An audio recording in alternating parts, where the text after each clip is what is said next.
ఒక హీట్ రాజేసేటువంటి విషయం నిన్నే మొదలైంది.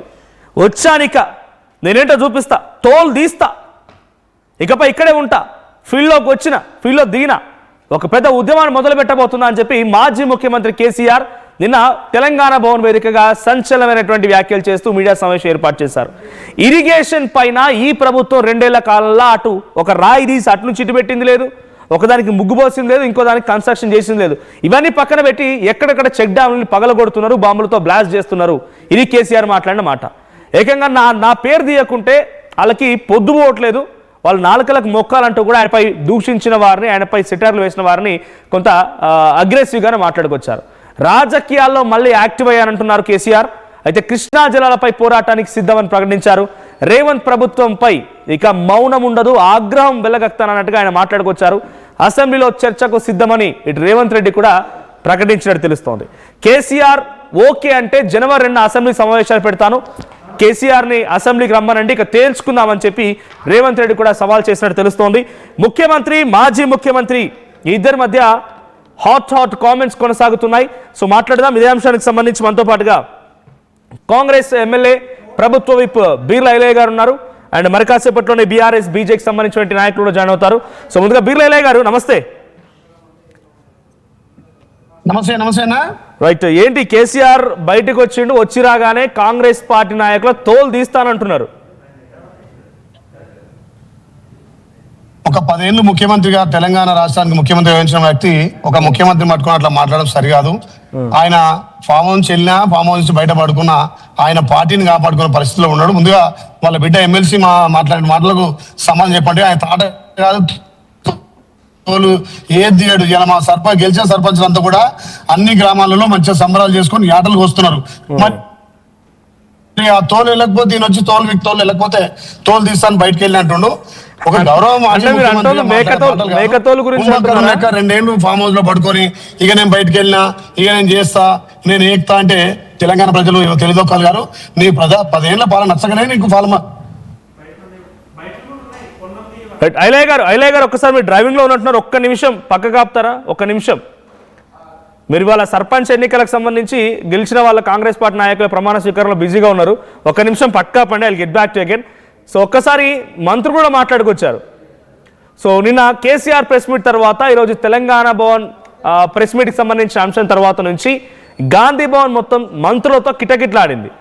అటు మంత్రి సీతక్క, తర్వాత వాకిడి శ్రీహరి, పొన్నం ప్రభాకర్, ప్రతి ఒక్కరు కూడా మంత్రులు, జూపల్లి కృష్ణారావు, అంతా ముఖ్యమంత్రి రేవంత్ రెడ్డి అండ్ ఇతర ఒకరిద్దరు మంత్రులు తప్ప అందరూ కూడా గాంధీ భవన్ వేదికగా మీడియా సమావేశం ఏర్పాటు చేశారు.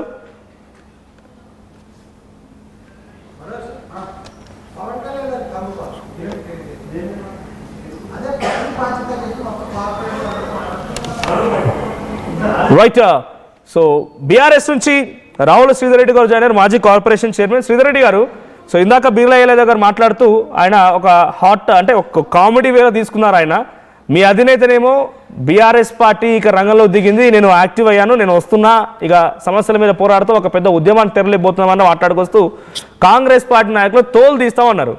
సో బీర్లా ఐలయ్య గారు కామెడీగా దాన్ని మార్చి మా సర్పంచ్ ఆల్రెడీ ప్రమాణ స్వీకారం చేస్తూ వాళ్ళు యాటలు వస్తున్నారు, మరి ఆ తోలు ఎవరు తీయాలి, ఆయన తీయాలంటగా ఒక సెటర్ కూడా వేశారు ఆయన. సో ఎట్లా చూస్తారు? కేసీఆర్ రంగప్రవేశం చేసిన దాన్ని కూడా కాంగ్రెస్ పార్టీ చాలా తేలిగా కొట్టిపారేస్తోంది. ప్రధాన ప్రతిపక్ష నాయకుడు మన విషయాన్ని చెప్పే తీవ్రతను అంత జోక్గా తీసుకుంటే అది వాళ్ళ మెచ్యూరిటీ. దాన్ని మనం ఏం చేస్తున్నాం, ఏ విషయాన్ని ఎట్లా తీసుకోవాలి, ఆ విషయంలో ఉన్నటువంటి ఒక తీవ్రత ఏంటి, చెప్పాలనుకున్నటువంటి ఒక విషయం ఏందనేది అర్థం చేసుకోకుండా ప్రతి విషయాన్ని మజాంతా చిన్నపిల్లలు అట్లా తీసేస్తే అది వాళ్ళు ఇష్టం, దాన్ని మనం ఏం చేయలేము. వాళ్ళకి అర్థమయ్యే తీరు వాళ్ళ వ్యవహారం అంతనే అనుకుంటున్నాం. కాబట్టి ఏంటంటే ఒకటి, అల్టిమేట్లీ నేను కాంగ్రెస్ పార్టీ నాయకులను, ప్రభుత్వంలో బాధ్యతాయుతమైనటువంటి పొజిషన్లో ఉన్న వాళ్ళను అర్థం చేసుకోవాలని కోరేది ఏంటంటే, కేసీఆర్ గారు మీకు చెప్పాల్సిన ఒక ప్రధాన ప్రతిపక్ష నాయకునిగా నిన్న మా పార్టీ వేదికగా ప్రధాన ప్రతిపక్ష పార్టీ రాష్ట్ర కార్యవర్గ సమావేశంలో ఆ వేదికగా చెప్పాలనుకున్న యొక్క ప్రజల వాదనను ఏం చెప్పినారు, దాంట్లో మేమేమి సీరియస్ తీసుకోవాలి, మేము ఏం లోపాలు మా దగ్గర ఉన్నాయి, లేకపోతే ఏ విషయాల మీద మేము దృష్టి పెట్టాల్సిందాన్ని దృష్టి పెట్టకుండా పొద్దుగు మనం రోజుకో మాట చెప్పుకుంటూ కాలం వెల్లదిస్తున్నాం అనే విషయాన్ని గ్రహించి రాష్ట్రం యొక్క ప్రయోజనం కోసం వాటిని కరెక్ట్ చేయాలని కోరుకుంటాం. అది కాకుండా మనం జోకులు వేసుకుంటా కూర్చుంటాము, లేకపోతే మళ్ళీ మనం ఉల్టా ప్రెస్ మీట్లు పెట్టి అడ్డగోలు తిట్లు తిడతాము అనేది అనుకుంటే that's up to you. Public will automatically observe ఏం మాట్లాడుతున్నారు. ప్రతిపక్ష కేసీఆర్ గారు ఏం మాట్లాడినరు, వీళ్ళు ఏం సమాధానం చెప్తున్నారు. పాలమూరు రంగారెడ్డి విషయం కానివ్వండి, లేకపోతే మిగతా అంశాల విషయాలు కానివ్వండి, పెట్టుబడుల విషయం కానివ్వండి, గ్లోబల్ సమ్మిట్ జరిగిన తీరు విషయం కానివ్వండి, ఆ క్రమంలో వచ్చినటువంటి యొక్క పెట్టుబడులు, వాటి యొక్క తీరుతెన్నులు, వీటన్నిటి విషయంలో ప్రధాన ప్రతిపక్ష నాయకుడిగా కేసీఆర్ గారి అబ్జర్వేషన్స్ ని గతంలో ఉన్నటువంటి అనేకమైనటువంటి ఎక్స్పీరియన్సెస్, వారు భోపాల్ పోయినప్పుడు కానీ, లేకపోతే చంద్రబాబు నాయుడు గారు వైజాగ్ లో పెట్టినటువంటి ఒక ఇన్వెస్ట్మెంట్ సమ్మిట్ కానీ, ఆ తర్వాత వచ్చినటువంటి యొక్క ఇన్వెస్ట్మెంట్స్ కానీ, ఇవన్నీ చూస్తే మనకు ఒక విషయం అర్థమైంది. ఏంటంటే ప్రభుత్వం హడావుడి చేసినటువంటి యొక్క గ్లోబల్ సమ్మిట్ లో ఉన్న పెట్టుబడుల నిజం ఎంత, పాలమూరు రంగారెడ్డి పైన నిర్లక్ష్యం ఎంత, ఇచ్చిన హామీల పట్ల నిర్లక్ష్యం ఎంత, అమలు కాని హామీల యొక్క సంగతి ఏంది, రైతుల యొక్క కడగండ్ల సంగతి ఏంది, లేకపోతే విద్యాలయాల్లో జరుగుతున్నటువంటి ఫుడ్ పాయిజన్ల సంగతి ఏంటి. సో చాలా విషయాలు ప్రస్తావించినాం. వారు 2 సంవత్సరాలు అంటే వారు ఏం చెప్పారు చాలా క్లియర్ గా, ఏ ప్రభుత్వానికైనా కొద్దిగా సమయం ఇవ్వాల్సి వస్తుంది. కాబట్టి మనం సుదీర్ఘకాలం వారికి కొంత సమయం ఇచ్చినాము. It's been 2 years now. కాబట్టి ప్రభుత్వం ఏం చేస్తుంది అనే అంశం మీద మాట్లాడడం మొదలు పెడతాం, ప్రశ్నిస్తామని చెప్పారు. దానికి అంతే పద్ధతిగా అధికార పక్షం రియాక్ట్ అయితేనేమో బాగుండేది. కానీ ఆర్థిక ఉగ్రవాదని మరొకటని ఇప్పుడు ఐలయ్య గారు లాంటి వాళ్ళు దాన్ని కాస్త జోక్గా మార్చే ప్రయత్నం చేయడం, ఇవంతా ప్రభుత్వం యొక్క నాన్ సీరియస్నెస్ తెలియజేస్తుంది.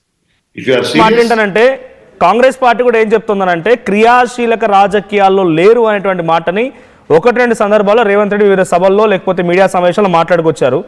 ఇప్పుడు మొన్న కూడా మళ్ళీ క్రియాశీలక రాజకీయాలు లేరు అనేటువంటి విషయాన్ని ఆయన మీడియా సమావేశంలో మాట్లాడిన తర్వాత ఇదే ఇంటెన్షన్ బలంగా పబ్లిక్లోకి వెళ్తుందేమోనని చెప్పేటువంటి విషయం పైన బయటకు వచ్చారు కేసీఆర్. అంతేగాని ఇప్పుడు రాకపోయేవారు మేమే బయటికి తెప్పించిన ఆయన్ని, ఫామ్ హౌస్ ఉన్న ఆయన్ని ప్రజలలోకి తీసుకొచ్చింది మేమే అని కాంగ్రెస్ పార్టీ చెప్పుకుంటోంది. ఇప్పుడు క్రియాశీల రాజకీయాల్లో ఉండడం అంటే ప్రతిరోజు కారేసుకొని ఊరంతా తిరగడం కాదు కదండి. ప్రజల పట్ల కన్సర్న్ ఉండడము, తర్వాత ప్రజల కోసము మాట్లాడటము, ఆ ప్రజల కోసం పనిచేస్తున్నటువంటి పార్టీని దిశానిర్దేశం చేసినాడు.